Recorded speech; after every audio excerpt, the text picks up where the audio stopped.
let's see. 4th of July, how many went to 4th of July? What'd you think? Wasn't it great? It's my favorite holiday because I think everybody, all of our members come. They bring their families. The guests that come have a really, really great time. So I wanted to figure out how many people actually attended, and the number was bigger than it has been in the past. So do you all remember we did Slido in the last open member meeting with your telephones? Yes. All right, can everybody take their phones out? We have a series of Slido questions today that are primarily connected to F&B. So Chef Dan is in the back. He and I spent a little bit of time together trying to think of questions that would be really good to have the answers for related to food and beverage. So if everybody takes their phone out, if you can take a copy of the QR code, or in your browser, you can go to slido.com and enter that number. I don't want to stand in the way of it. All right, let's see what the answer is. And that is the correct answer, 2,916 according to Michelle Duplessis. So we had a lot of people at the 4th of July celebration. Are you surprised by that number? What did you thought it would be a lot lower? More. Well, that's the people that she counted. Yes, exactly right, exactly right. All right. So, Chef's Table, how many people participated in Chef's Table? We had a Chef's Table in June, we had a Chef's Table in July, I think there's another one scheduled for September. Small, intimate group, Chef Dan, JJ were the chefs behind the scenes putting together these pretty cool gourmet dinners for small groups. And Chef, we're gonna do one in September, is that what you're thinking? I got a nod back there, all right, good. All right, another F&B question. What culinary event would you like to participate in the most? Just pick one so we can get a sense of which is your favorite. Family style Italian night, cooking class, cake decorating. Huh? Oh. Womp, womp, womp, womp. Just do one. Yeah, you can do them in order, but I figured just do one, pick your favorite.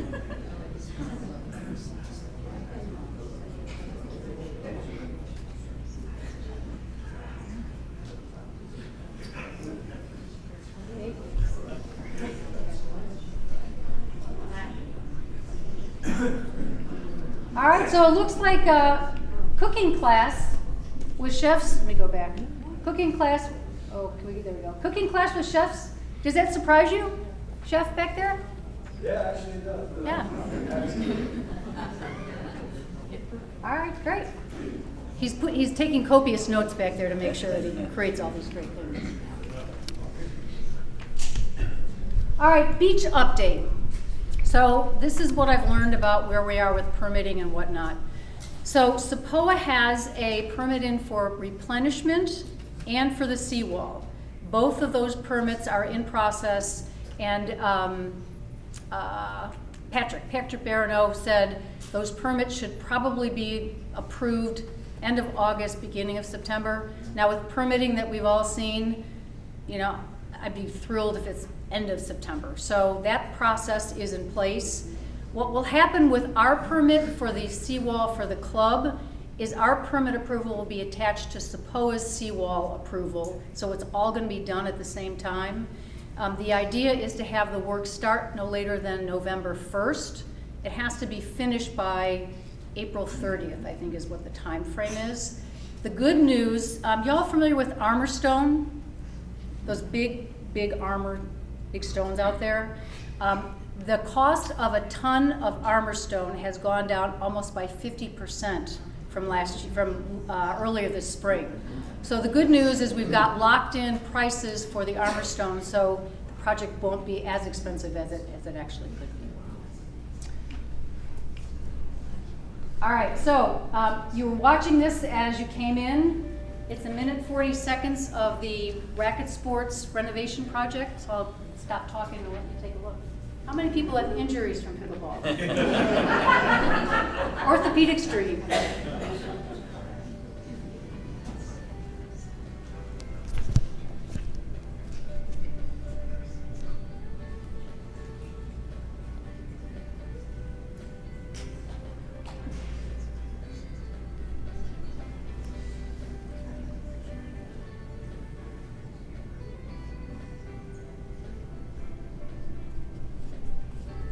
The workers work real fast.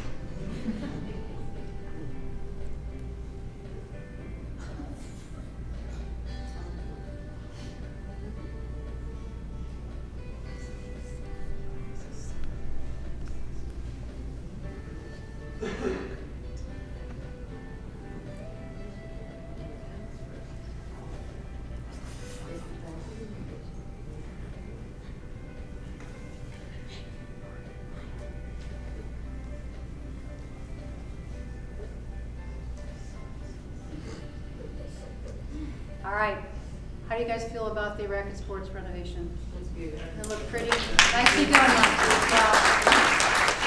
Wow. Lots of work went into that. So there is a grand opening of the racket sports pickleball. This is next Friday on the 30th from 5 to 7. You have to register for it, and I think that there's a wait list that's been created. I think there's 135 spots. So how many people are signed up to go? Okay, great. If you want to be put on the wait list, go to the website and go to the events calendar and just register, and it will register you for a wait list spot. All right, I think I have, this is one more? Two more. All right, so which holiday event do you like to attend the most at Seabrook? Christmas candlelight dinner, Thanksgiving buffet, Easter buffet, or New Year's Eve party? I know the dancers, I know what they're gonna pick. It's not the Easter buffet.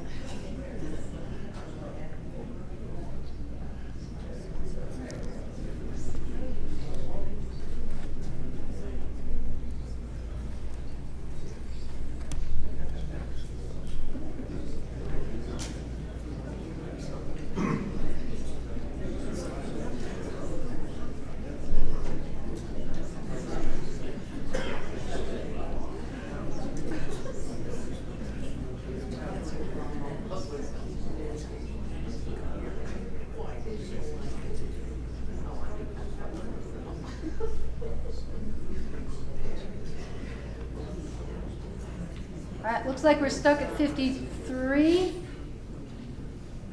All right, so it looks like the New Year, come on, sorry. Looks like the New Year's Eve party wins. Whoa. Oh, thank you. I need a tutorial on the clicker. You're good.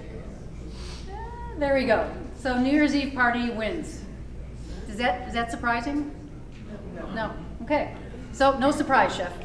All right. Oh. You're good. Sorry.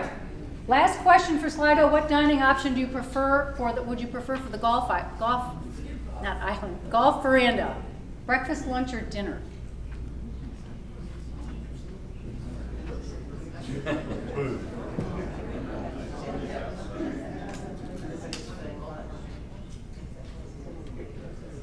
I mean, this is really great information for us to know. I know this is just a small subset of members, but it's really interesting so that we can figure out how to open different venues for the most popular ones that people want. All right, so it looks like lunch wins. All right, so next topic. What's in our wallet? Todd? I know, he said it was too corny a title, but I had to. And I've got to go this way for Mike. Now, my fear with the title was, what's in your wallet? I think of Jennifer Garner.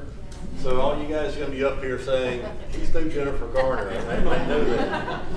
But for happy hour, I'll give you a trivia question. There's someone in this room who has met Jennifer Garner before. So when you go to happy hour today, try to figure out who that is. All right, financial information. This is going to be really short today. Anna, this is so funny. There it is. We had a deep dive on financials July 3rd. No, it wasn't the best week with people been out of town, but it is on our website. And we went through a lot of benchmarking information, how we use it, to think about dues and all those other things. So if you haven't watched that and have an interest, there's a lot of information in there. But where do we stand? This is as of June 30th information. Revenues up are about 9%, largely dues driven, which was by design. When you're within $74,000 of your budget on a $13 million base, that's pretty close. We're seeing some favorability in expenses. I would tell you right now, a lot of those are timing, just in terms of when we get some bills in, so we're a little favorable, but not quite that favorable for the year. You'll see Sire down there listed below. I'll let Ben talk about that. They're doing a lot of things to really look at their business fresh, but I won't steal Ben's thunder. They're doing very well. The noteworthy thing for me, there are two things. First, on this page, joining fees. So you look at joining fees, and last time I talked about when we did the budget, we just straight lined it, and we'll look at it a little bit more closely. Well, now you're actually seeing a shortfall in joining fees coming in. What's interesting is, historically, about 80% of a real estate transaction has resulted in a new member. And this year, we're seeing about 65%. And that means that we have a lot of people on the island that are changing houses that are already members. Okay, that's fine for real estate, but that's tough for us as a club. So we're probably going to be about $1 million short on our $5 million budget for what we thought we'd do in new member joining fees for the year. Okay, so that's one thing to point out. Cash, we're still in a good position. Reserves at 5.7, we're at 7.3. And we're actually to the point now where most of our large capital expenditures for Crooked Oaks and the Racket Sports renovation are done. We've got a little bit left on Racket Sports, but we're almost done.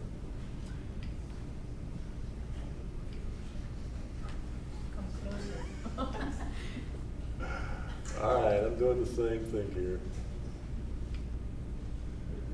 There you go. All right, this was the other thing I noted in the spring. Our sources of revenue. What you're seeing here is that we are seeing a continued decrease in rental revenue. Okay, so it was in 2023, and it was down a little bit in 2023. We were at 24% of our revenues coming from rental income, use of amenities by people that are renting units. Now it's down to 16%. But we aren't really seeing a change in dollars overall, because the members' use of amenities is increasing, and the members' guests are increasing their use of amenities. So I don't have an opinion of good thing, bad thing. It's not hurting us financially right now because of that increased usage, but it is something we're following. That's good. All right, just a quick comment on capital. We spent $3.5 million year to date. These are the major buckets. You can tell 85–90% of it on those two large projects we talked about. We do think we're going to end up at $6.5 million in capital spending for the year. There's a list down at the bottom for what we think those are going to be, the major projects. We'll finish the Racket Sports renovation. There's a seawall repair that we're going to be doing in the fourth quarter, and then some really primary things about re-roofing and painting the Island House. And we've got the laundry building to start, which we talked about 2 years ago in terms of really needing to redo that building, and we're going to get started on that. And then a pump system on Crooked Oaks. So nothing super exciting or anything, but things we have to do. I always close with, how are we doing with our equity members' balances and paying them back? It's a slow, steady process. We're current, and we're paying them back. But you can see from June 30th of 22, we've made quite a bit of progress in paying down that obligation. And I think that's all I have for financials, but I'll be up here for questions when we finish. Thank you. Well, how is everyone doing today? My name is Ben Schuyler, and I'm the new GM and broker in charge over at Seabrook Island Real Estate. It's a pleasure to be here. And one fun thing about kind of being a new employee is things like this. It's, you get invited to do something and you have a vision in your head, and this is so many more people than I thought, so this is great. I love this. So I'd love to spend a little bit of time just kind of walking through a little bit about the market on Seabrook in general, and then dive into a little bit about actually Seabrook Island real estate as well. First and foremost is the market is doing well. It's definitely a changed market from what it was a couple years ago. But a couple facts I kind of want to kind of share with you. Year to date so far, through the end of July, the overall Seabrook Island real estate market was $280 million. So if you compare that with the year prior in kind of that same period of time, that was $251 million.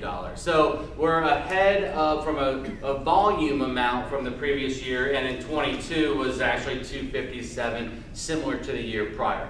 So that sounds very good. Numbers, kind of you can use numbers however you want. When you look at the actual transactions over the islands, we are down a little bit. So this year, through the end of July, there's been 259 transactions that have occurred. So the year prior to that was 268. So we're tracking pretty close to that.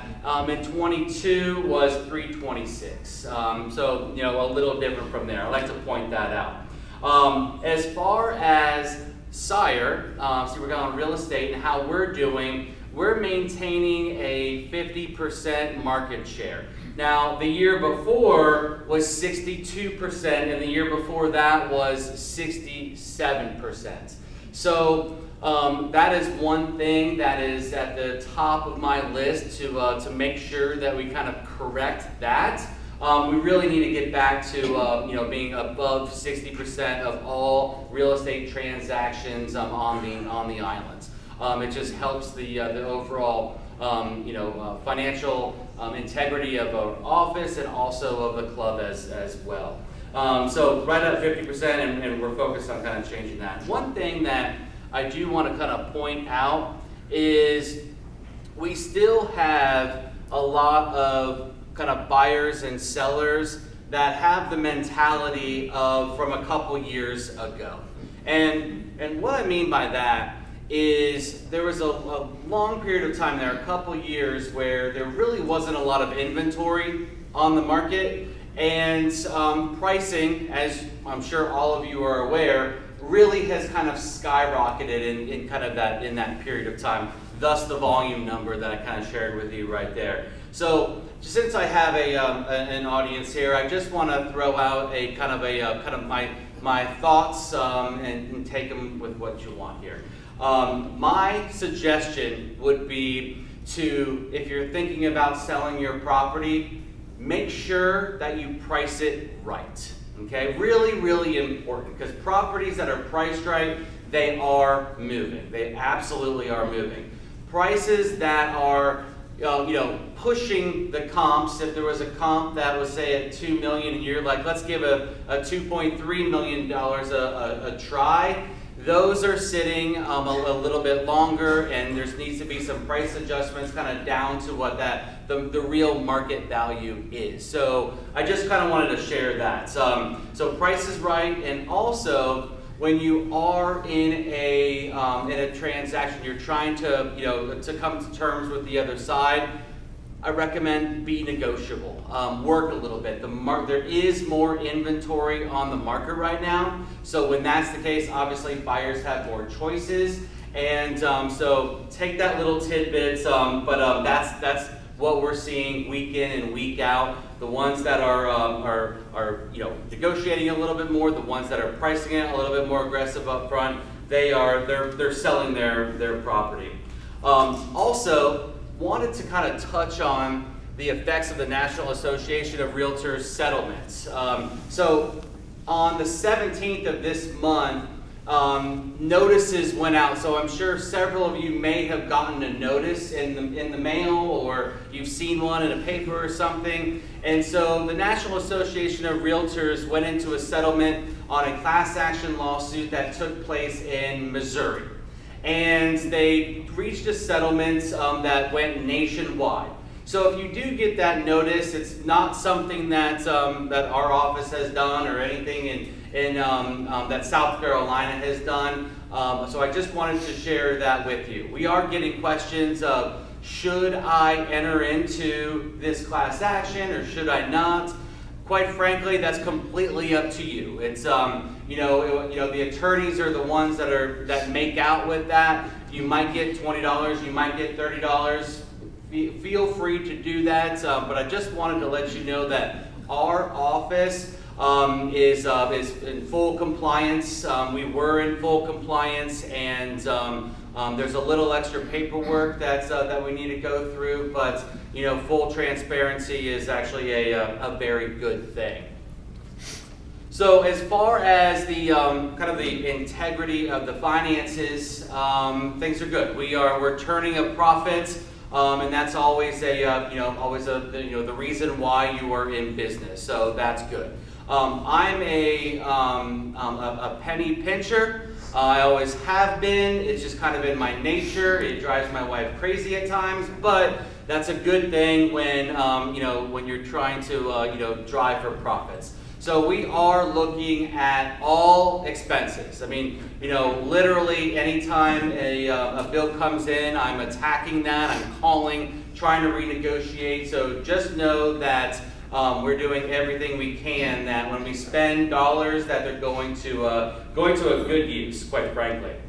As also something I wanted to point out, I kind of snuck this in this slide here, is we have a really cool office. We're in a great location, and I recommend if you ever need to, you need to use a copy machine, unless you're doing like books or something, because remember, I'm a penny pincher. If you need to use a fax machine, I didn't really know they still existed. I thought we still used the Pony Express from across the way at the Equestrian Center. But if you need to, just pop in. We're more than happy to assist. This is part of your home. One thing that I do want to also point out is we do have a lot of space. We have 16 agents, hardworking agents, and we've got 10,000 square feet of space. So if there is someone that is working from home and they're tired of working from home, we do have some private office rentals. Just stop in, ask for Ben, and I'll show you those. Last slide here. One of the first things that I did was I wanted to meet with as many different people as possible. I started obviously with all the employees and all of the different agents, and the one common theme that kind of came up in every single one of those conversations was the marketing. So the marketing, it was fine, but it had been the same for quite a long period of time. And so it was obvious that I needed to address it in some manner. And I'm not a marketer. I'm not. We had a couple really good marketing people, but we needed a full team. And so what we did was we actually went out and we found just that team. Interviewed several different companies, and we found a company called Matchstick Social. And they have helped us with a brand refresh. So you may have noticed at the top here, I act like this is a pointer. At the top here, that's actually a different logo. It's very similar. It's a brand refresh. I wanted to maintain the integrity of the shell. But we have a little bit of update. So you literally are the first to see that, so I do hope you like it. We're doing and this is just for Seabrook Island Real Estate, we're doing a kind of a slow rollout of that. We have a very robust website, so we've got Matchstick Social kind of going through that, and they'll slowly start doing kind of updates on that. One of the main driving forces of this is y'all, quite frankly. And what I mean by that is values out here, they're high, right? So if you have a $1,500,000, $4 million property, we need to make sure that we have a platform that showcases that as good as it possibly can. We have a lot of competitors out here, and we need to make sure that our marketing is second to none. And so the whole concept is making sure that when you trust us to list your property, we are making sure that it is showcased as good as it possibly can. And so that's important, and so far so good. They are rock stars. And so I'm really excited for y'all to start seeing some of those efforts, and you will very, very quickly. So I wanted to point that out. Speaking of which, we have a photo shoot, a video shoot coming up on September 4th. We've got some a crew coming in, and so you may see us kind of around on the 4th, Wednesday, upcoming. So I recommend, I'm asking, quite frankly, we need assistance. We need lifestyle shots. So if you happen to have a awesome lifestyle scenario of sorts, let's say you know in your backyard you can put a couple kayaks out there, and boy is it a vista, right? Let us know. We'd love to get some lifestyle shots.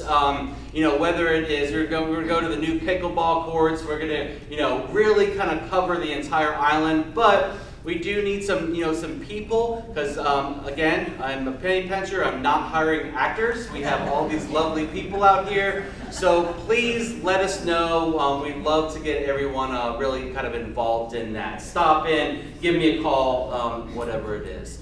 And kind of in conclusion, I just want to say thank you. So many of you have stopped in the office, introduced yourself, called, had some suggestions, feedback, things that you didn't necessarily care for in the past. All of that is, I cannot tell you, so welcomed, because ultimately we are here to serve y'all. So whatever that is, I need to know about it. Now sometimes I can't address every little thing. However, I absolutely want to know what that is, because I address most items, I can assure you. So I just want to say thank you so very much, and that's all I have. Thank you. Well, I'm boldface, some people call me John Carter. It really was interesting being the temporary GM with Lynn. And I meant what I said earlier, that, and by the way, thanks for throwing the tropical storm at us. We were kind of hoping to have an earthquake as well.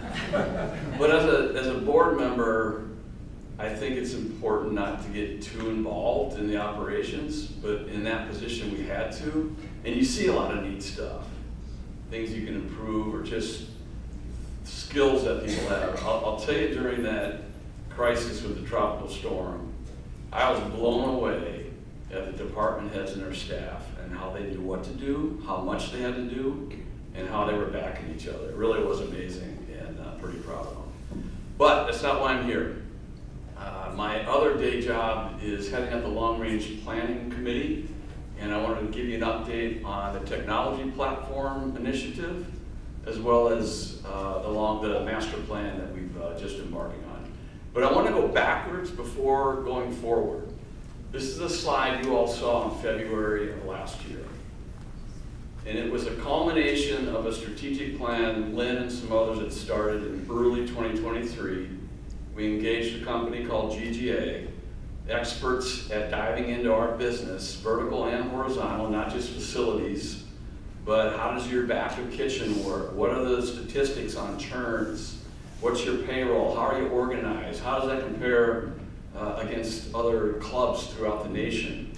And from that, we were putting a strategic plan together that all came together in a July survey that went out to you. The fall, we talked about it. In February, it was released.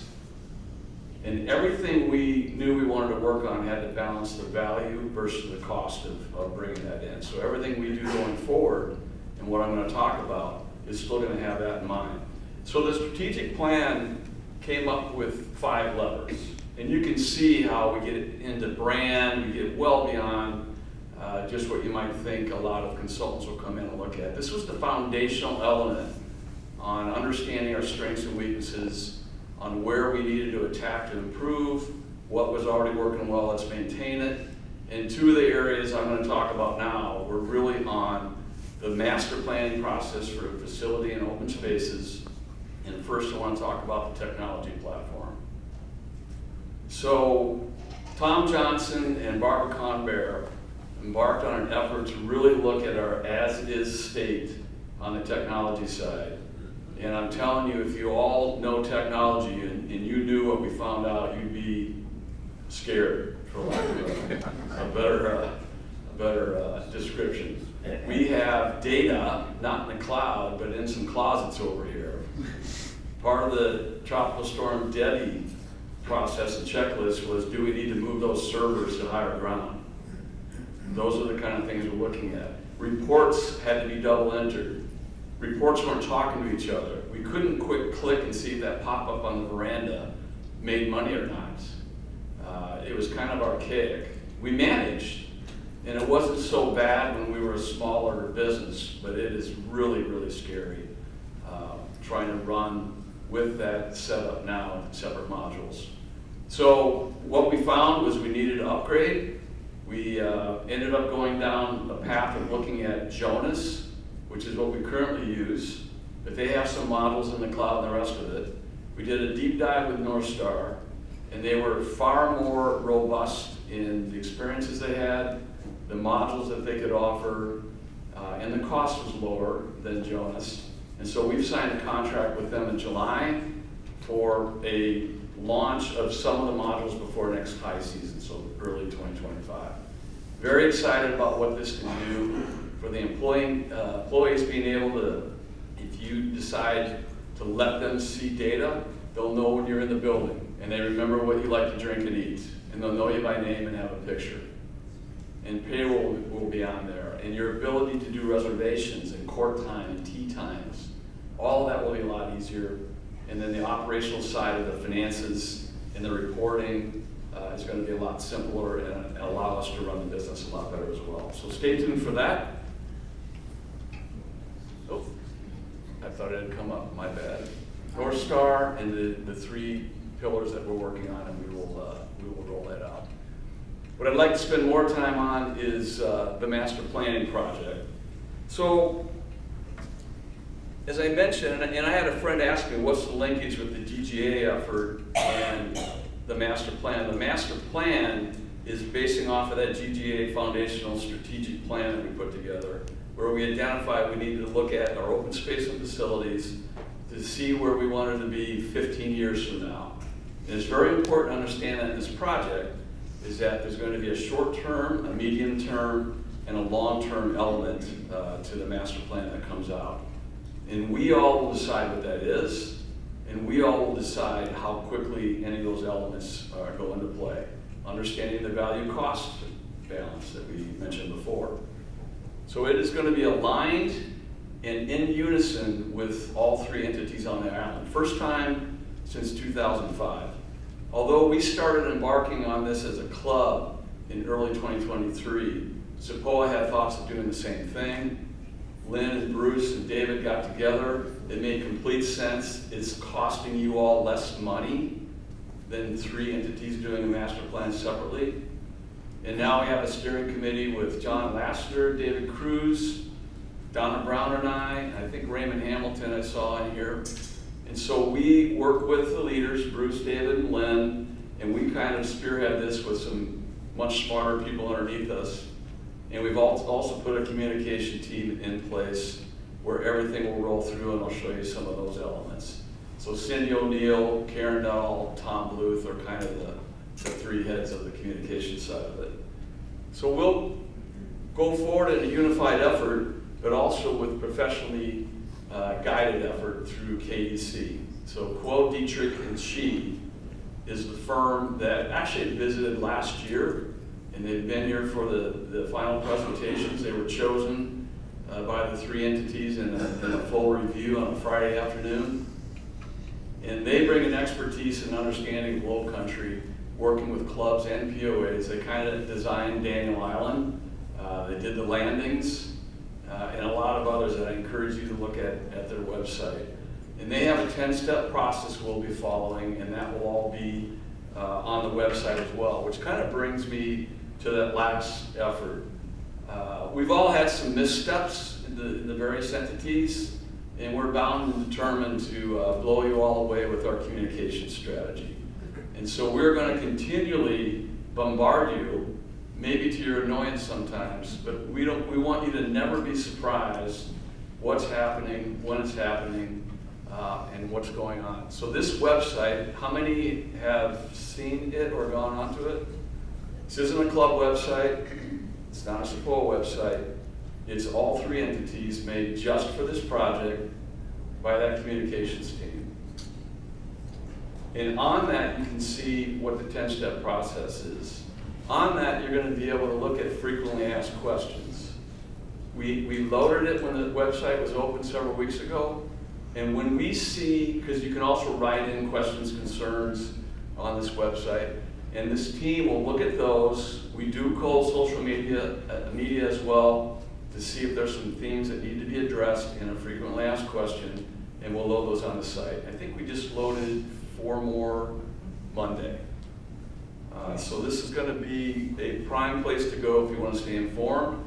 It's also a place to go where shortly you'll see a request for candidates for the focus groups and an explanation of what those are. So I've talked about what it is in the master plan. I want to talk a little bit about what it isn't as far as out of scope. So beach erosion, Lynn talked about that a little bit, scraping, relocating the spit, raising roads, flooding, all of that is strategically important.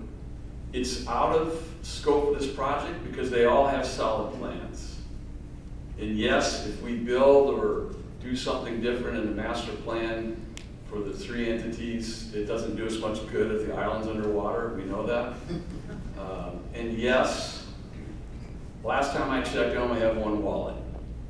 And that wallet's going to be tapped into all of these items, plus about 12 guys I see in here that I play golf with when I don't play well.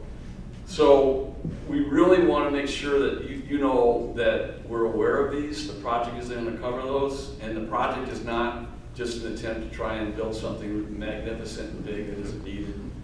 You all are going to have a lot of points along the way when you can weigh in and see what's happening. Even in the contract, we have these milestones, and there's 2 gateways where we basically say we want to take a timeout, and as an island community, we want to see if this is tracking like we thought.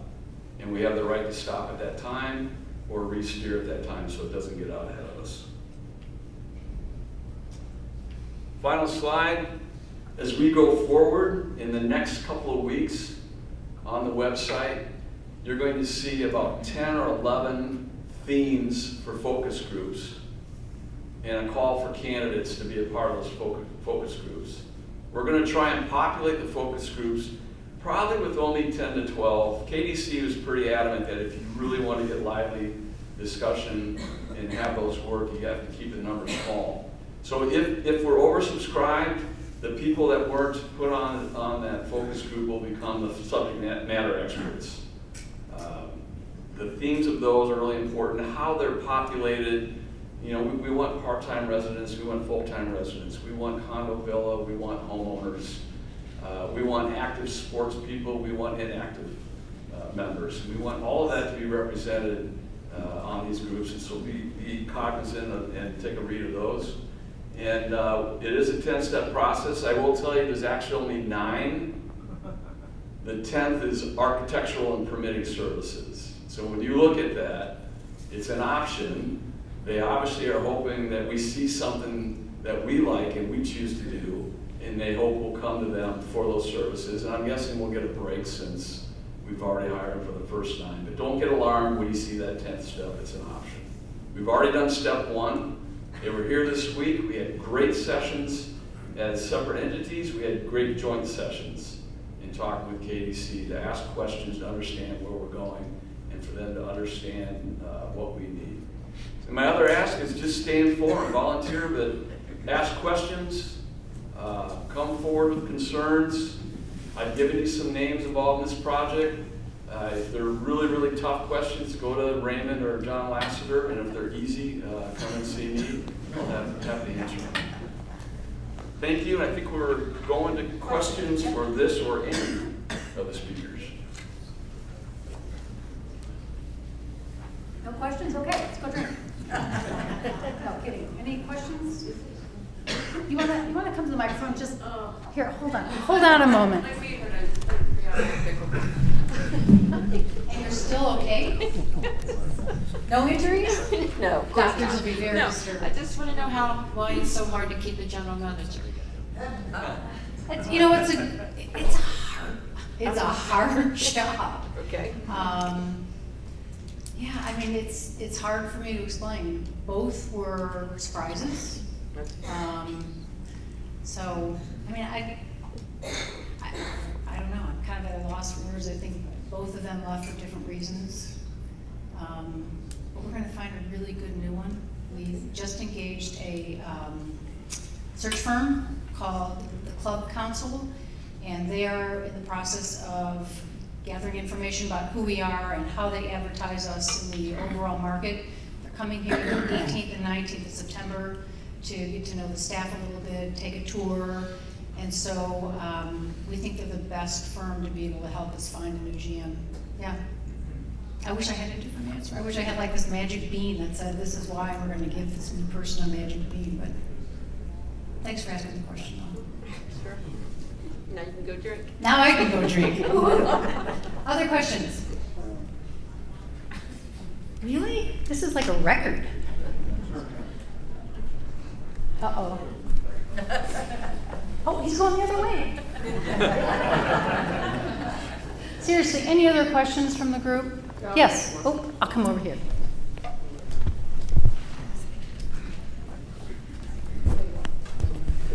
I didn't understand the shortfall in the joining fees of about $1 million. You said something about people were exchanging houses. I mean, if an existing club member buys a new house, they're presumably vacating the old house, and somebody's got to buy that house that they sold. Wouldn't that be a new member, or are they choosing not to join the club, or what? That's a tough question. But it's basically you have 2 real estate transactions, but only 1 new membership. It's just the math of it. And I don't know if that's going to continue or if that was just a blip for the first 4 or 5 months. We'll watch it, but that's what's driving. Good, thanks. Anything else? Oh, okay. Yeah, we should have left a little bit earlier, huh? Who had it? Oh, okay. Mr. Leary.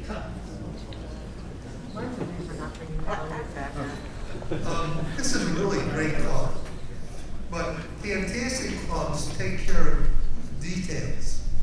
We don't tend to details. I'll give you 2 examples. In the Cooper room, there's been a light out for only 2.5 years. And it's, God forbid we ever fix that light, but if we take people in there, it's the same way if you've ridden the elevator. How long has the railing been loose? Over a year.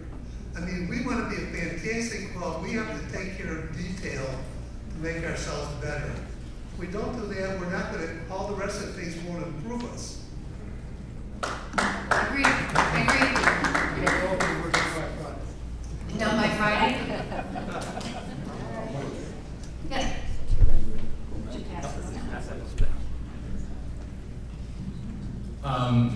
Up until about this time last year, we had that wonderful pizza oven opportunity. I noticed that we have a great outdoor kitchen there, and I was wondering, are there plans to reinstate that that pizza option? Because it was really great. You could call in, and at a certain time, you'd be able to pick it up. I know they stopped it because the weather got really hot, and they were concerned about the employees' health and whatnot. It's normal, but I would strongly urge, if hopefully there are other people who had the same impression of that. It's a service, and it's really, really good pizza. Good, I agree. So, Chef? Yes, that's absolutely in the plans. So yes. So can I give a little explanation? Yeah. It's you can't, for the popularity, you're absolutely right. People love those pizzas. The challenge is it's not big enough to accommodate as many people who want those pizzas. And so it's Right, Jeff, you can only put, 5, 6 at a time. right, so, we're thinking about how we do that. I know that, didn't we do a pop-up with the pizza oven? Twice recently. Yeah, it was just like a surprise thing, because we're like, if we have a lot of people that come, we're in big trouble. And so people's expectations are, it's really good, we really want it fast, we want to be able to take it home, and it's just so popular, we can't produce enough. So we're working on trying to figure out a better way to do that. Thank you. And it was pretty hot out there during the summertime when people were trying to. Hello. Anything else? Okay.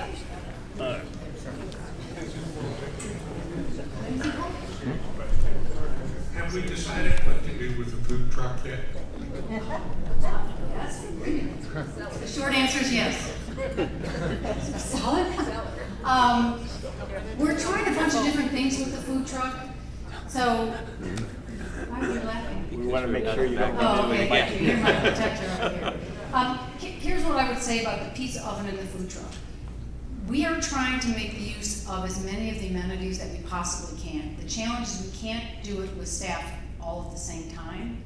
So we have to figure out how to schedule using the food truck, using the pizza oven, having the outdoor kitchen open. So if you would just be a little patient with us, we're trying to get this organized so that we can serve you really good food in a way that you don't have to stand in line for 4 hours, and take into account the staff that we have. So I'm not making excuses, but I would just ask that you be patient. We're trying a bunch of different things. Okay? All right, the last thing that I would say, and I'm hoping that John and I and the rest of the board have made being on the board a fun, attractive thing to be on. So on August 1st, there was an email that was sent out to ask for people to volunteer to be candidates for the board. That was sent out August 1st. Dean Goodwin is the nominating committee chair. And we're looking for applications for the board. I think that the shut-off date is September 20th. So Dean Goodwin at haciendafiesta.com. Yes, he's a fun guy. Anyway, happy to send that email out again to everybody. We would really love to have you throw your hat in the ring for the board. I have had an enjoyable time. It's been kind of fun. Got a bunch of the board members here that are in the audience. Have we had fun? It's been kind of fun, kind of interesting. So anyway, I encourage you to throw your hat in the ring. We'd love to have a lot of people be interested in being on the board. All right, everyone, I think it's time to have a cocktail. Thank you very much for coming.